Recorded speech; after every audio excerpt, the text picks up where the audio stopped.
Gamzee. What can I say about Gamzee? Gamzee Makara is a bit of a tragic character. Not because of the events that happened within Homestuck, but because of the events that happened within the writer's room. Before, Gamzee was alright. He was a little guy who people liked and who was relatively unassuming. But then the writer made a very rageful decision. Not to say that they did something out of anger. If they were mad, they would have just killed him on the spot, but more so in the vein of inspiring rage. A big fat screw you to the viewer, but a kind of playful screw you, like randomly flashing somebody the middle finger. The decision Andrew Hussie made was to effectively turn Gamzee into a plot device. He became a character who was damned to be just within earshot of every important event from Cascade onward, deciding to serve a twisted god, who was partly himself, and artificially made worse because of a meta joke. His head is empty, and his agency is void. Essentially, this video is about Gamzee Makara, and how he's been doomed to relevancy.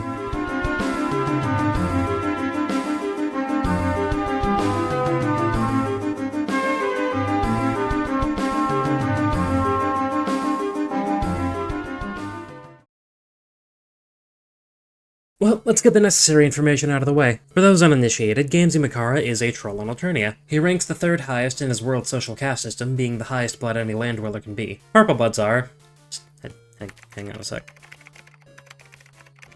The leaders of the other castes, at least in law enforcement. They have subjugulators, and executioners, and legislatorators, and all those other nonsense words that nobody completely understands. But that's okay, not understanding Homestuck is like not understanding astrophysics. Anyone who can explain any part of it with any degree of correctness is worthy of some kind of lifetime achievement award. Personality-wise, Gamzee is really laid back, happy, and kind of... stupid, but not in a bad way. He's really invested in his convictions and tends to believe more than he sees, if that makes any sense. His belief in his clown cult color a lot of his worldview. In fact, he believes in miracles so strongly that he thinks that everything he cannot explain is in some way a miracle. He actually prefers not to know how stuff works, asserting that knowing stuff steals the miracles away. It's not just the weed pies that make him happy all the time, it's his faith. Something I've never really been able to understand, but that isn't what we're talking about. In the beginning, I and a lot of other people loved Gamzee, quite a bit. I actually still kinda love him. Right now he's just the best little guy in the universe, holy shit. He's so chill with everyone, even when he really should just rip their heads off. And he has what is by far the best ship in all of Homestuck, and I'm still so mad, and raw, and pissed off that Gamtav was never canonized. It took them one Pestrolog to win me over, and then it was gone. You can't do this to me! You can't just show me a pairing made of light and then kill it dead in the water. What did you have to gain by doing this? Was it to hurt me? Is the sodium in my tear ducts just that precious to you that you had to suck them out with a vacuum labeled non-canon? Andrew Hussie is a witch and they should be burned at the stake. I'm gonna go on a little bit more of a tangent here. Gamzee is probably what Tavros needed more than, well, anybody else. Terezi and Aradia come off as good friends to the boy, and I have no doubt that Nepeta was more than kind to him too. But Gamzee is really the only one who I could see being his absolute best friend, or maybe even more. Think about it from Tavros' perspective. Imagine you're sitting there, wheelchair-bound and being constantly harassed by some bitch you just wish would leave you alone, and then a glimmer of pure, unbridled love and affection comes careening into your DMs. Seeing Tavros smile at this guy who's so unapologetically in love with him would melt my heart. Granted, that was when he was on weed and not trying to murder everyone, but I'm sure that if Tavros had gotten to Gamzee during a psychotic break, he could have had an ugly cry into his shirt and then not gone on a killing spree. This is an incredibly biased statement, and I am unwilling to change my mind. Anyway, back to the topic at hand. Gamzee's freakout later on is kind of understandable, considering how people treat him. He literally said, "Hi, how are you?" to Karkat, and the response he got was, "I cannot fucking stand you." If he wasn't stoned out of his mind then, I think he would have made a beeline to Karkat's house and killed him right then and there. Because this isn't the first time either. By Gamzee's own admission, he says something along the lines of, "I despise you and I'm not kidding," every single time they talk. I'm ready to place an order. My greatest wish is for you to be castrated by a scorpion. It's true. Terezi only invites him on the whimmiest whim that ever wommed. Equus treats him the same way Karkat does, with the added non-benefit of including his weird racist fetishy shit. Eridan shits all over his religion, as do a lot of other people. Literally the only people in this entire comic to treat him as more than a nuisance are Tavros, Dave, and Caliborn, after unloading a couple mags into his chest. Everything comes to a head after Beck destroys their door and they're all in the meteor. Everyone is still nasty, who knew? Dave is the first person in ages to give him an honest-to-God compliment, and then... Dave sends him a video. And he becomes disillusioned with his faith. Gamzee gets pissed off, runs away, and finds a doll. A doll by the name of Lilical, encasing the spirit of Mega Satan's boss. And the doll whispers to him like the Green Goblin mask, convincing him to start believing in English mythology, kill all of his friends, and make out with Tavros' severed head. Okay, maybe he didn't say to do that last part, but I think he's at least partially responsible. I think Gamzee may have been trying to revive Tavros here, but he was shit out of luck. Sad. He hits up Karkat, threatens to murder him, and then reveals that he was both Mirthful Messiahs the entire time. How does that work? English mythology. He then contacts Dave from a few months prior, cementing the compliment he'd received from him later, and creates a little cow plushie inside Dream Dave's room, and a Jaguar plush inside Dream John's room. He also expresses some black sentiments, putting it kindly. Oh, I forgot to mention, while all this was going down, murder stuff is happening. Aridin had a baby bit of incel rage, murdered 2 women, and then fucked off. Also, Vriska killed Tavros. Tarzy found his body, basically instantly figuring out that it was Vriska who killed him, and then tried reviving him. Damn, Tavros keeps getting kissed by all of his friends, Jesus. Then Gamzee came upon the corpse in Terezi Shades, and started trolling the shit out of Karkat. Way off and not this page, the Meow Reels have a cute little scene interrupted by Gamzee coming down, finally becoming the racist that Equist always knew he could be, before murdering them both. After that, he comes upon the other 2 murderous children on this barren rock of desolation, Vriska and Aridin, and he probably would have either killed them or at least held his own when suddenly Kanaya barges in and kicks him straight in the dick. As for me and my house, we will serve the fashion bug. And after that, it gets kinda weird. I don't get it. He sets up a note pitting Terezi against Vriska, gives her Pyrosprite in a red glare outfit, steals a bunch of heads, and turns them into a jury, and oh shit, I just realized he's setting up a trial. He's the judge! That's why Mindfang's entry was there! Damn, I actually read that thing. I probably didn't notice that upon first reading because, well, I don't really care for the ancestors, and I don't want to have to read Arania's journal unless I really have to. Anyway, you all know what happens next. Gamzee encroaches upon the other trolls who aren't dead, and Karkat, who at some point figured out that Gamzee was actually pretty undeserving of his scorn, soothes him into complacency. Then he picks up the little freaky puppet he found earlier and contacts a man by the name of Scratch. Apparently, this whole thing was a part of his plan. We don't get to see his penultimate message to the clown, but we do get to see his final one. Suckers. After Cascade, Gamzee shares one conversation with Karkat and then disappears with a bunch of corpses and that fucking puppet. Now he simply has to bide his time and wait. And what does he decide to do while biding his time? Get into an incredibly abusive relationship with Terezi for some fucking reason. Maybe he just really wanted to bully a blind girl into making out with him or something? I don't know, I couldn't tell you. But yeah, this is where things take a turn for the worse. This is the beginning of Gamzee's non-negotiable sidelining, the point where he ceases to be a character and becomes something else entirely. A plot device.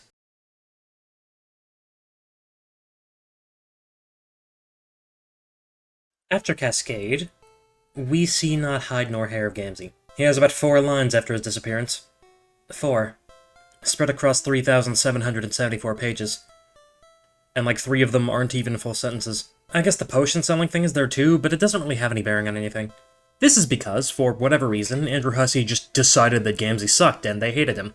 And because they were a troll at the time, not the funky grey one, but the slightly annoying internet one, they decided to make him the least seen but simultaneously most important character in the perpetuation of Lord English's existence. Chronologically, Gamzee hides bodies, abuses the fuck out of Terezi, finds Kurlos to make him a god-tier outfit with a dick piece for some reason. Hey, does anyone know why he has that? And then he finds the plot egg containing the father of all bigotry. He raises him up for around 16 years? Holy shit, Gamzee's like in his 30s. And then starts throwing people into sprites. Only one of which is actually important, ironically. Then he pops up for game over and gets cut in half. But unless I'm mistaken, most of that was for naught because of the retcon, placing Gamzee inside a fridge for most of it, but he still somehow gets out and helps Caliborn and gets sawed in half to become part of Lord English. It's confusing as fuck. I really didn't want this part to be a recap of events, but that's all it really can be. After a certain point, there was no care in Gamzee's writing. Not to say that Hussey just wrote shit about him, that's only half true. They just didn't care. He isn't even seen in the same room as most of the other characters a lot of the time. He's either fucking around with the Alpha Kids or just sitting in the green room. Everything we know about his pre-existing relationships is told to us by another character. We never get to see Karkat and Gamzee break up, nor do we get to see any of the shit involving Terezi.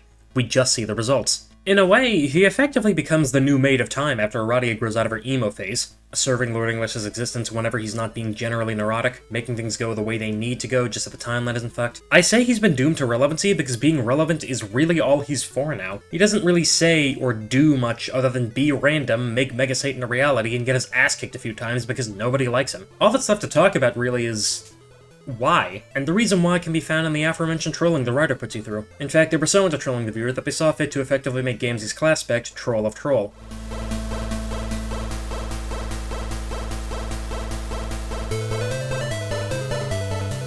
Heads up for this next section, I am not particularly adept at classpecting, so if I got anything wrong, I am sorry. The purpose of trolling, if I'm not mistaken, is to piss off whoever your target is, to make the object of ridicule thoroughly miffed. To do a little trolling is to needle someone into getting angry for no particular reason. Put a pin in that, we'll come back to it later. The Bard class is a destroyer class, both destroying their aspect and destroying through their aspect passively, and the rage aspect is, well, rage. Rage is anger, rage is hatred, rage is negative emotion. And I'm not exactly sure who came up with this theory first. I'm like 90% sure that it was Optimistic Dualist, but some scholars suggest that the rage aspect and the hope aspect are representative of plot contrivances and plot conveniences respectively. Following that logic, Gamzee's stand-up moment of development feels just a bit off kilter, and I think the rage contrivance thing is why. Like, he finds out his religious beliefs are wrong because of an ICP video, and then decides to go on a murder spree. Granted, that was after Lil Cal whispered to him that he should kill everyone like that fucking conch shell from SpongeBob, but it always felt a bit weird that this constantly high clown child would suddenly start murdering people, narratively speaking. There's a degree of believability here, but it isn't a very big one. It kinda just seemed like a way to get the less important trolls out of the way because Andrew Hussey didn't know what to do with 6 of their 12 new characters. Why they couldn't just have them sitting in the green room, I do not know. Focusing on Gamzee and Karkat for a bit, after the first Act 6 intermission, they do not have a single on-screen conversation up until game over. And you know, it really sucks to be told, oh, that major thing happened while you weren't looking, by the way. Because that is not satisfying to read. The same thing goes for Gamzee's Kismestitude with Terezi. We're only ever told that this is happening and shown the effect it's had on Terezi after it's gotten so bad that it's broken her brain. Honestly, that might just be a problem with the intermissions as a whole. The fact that Gamzee is doing seemingly important things here, i.e. dating Terezi, leaving Karkat hanging, inadvertently prompting Rose to consider being a couples counselor for about 9 seconds, but we aren't shown him doing any of that. After all turning about, I think Gamzee and Terezi don't have a single on-screen conversation until just before game over. And that makes you, the reader, just a baby bit miffed. And if you're the type to believe that the rage aspect is representative of plot contrivances, then you're hit in the face with 3 words that will probably just piss you off even more. That's the point. The point being that it was deliberately designed to make you angry. The fact that Gamzee's actions after a certain point are meant to elicit an angry response from you was the point of his character. Now this might just be a me thing, but I don't like that at all. The interpretation of that being the point of Gamzee's Classpect and character just reminds me of whenever you're talking about whatever commonly hated figurehead tells you that drinking weed killer is fine, or the 12-year-old should get jobs and pay for lunch like adults to stoke the fires of controversy, and then that one asshole just goes, well, you're talking about it. Like, okay? What the fuck does that mean? Recognizing that I'm mad because someone deliberately said things to make me mad doesn't really add anything to the conversation. It would if this was my first rodeo, but this is my 43rd. I know what rage bait looks like, and it looks like a purple bitch with a dick piece. So if the Bard of Rage is really someone who's meant to reach through the screen and cut a giant narrative fart in your face, I don't really see the value in that beyond the initial novelty. It'd be one thing if they just did it once and then left, but no. It's ongoing. From Act 6 onward, Gamzee's entire existence is relegated to either making you angry, being a catalyst, or being out of the way, with a brief aside wherein he gets beaten by Caliborn. So yeah, Gamzee is kind of boring, sad, and annoying at the end of the day. What was once a happy child deserving of the phrase aw the strunkly became a vehicle for the plot to happen at the expense of his agency. In other words, they killed your Blorbo dead and then mailed you his middle finger. Thank you for making it to the end of this video. If you liked it, tell me why. And if you didn't, also tell me why. I primarily make these videos to foster discussion, but I do intend to make money off of them at some point, so if you could share this video around, that would really help me out. If you want to see more of my essays, please consider subscribing. I'm Crab, and thank you for watching. Also, thank y'all for 500 subscribers. Goddamn. I guess I made something good, thank you. This isn't much of a 500 sub special. I don't really know what I would do for a 500 sub special. In all honesty, I think this video is more alright than anything. But like, still, thank you guys.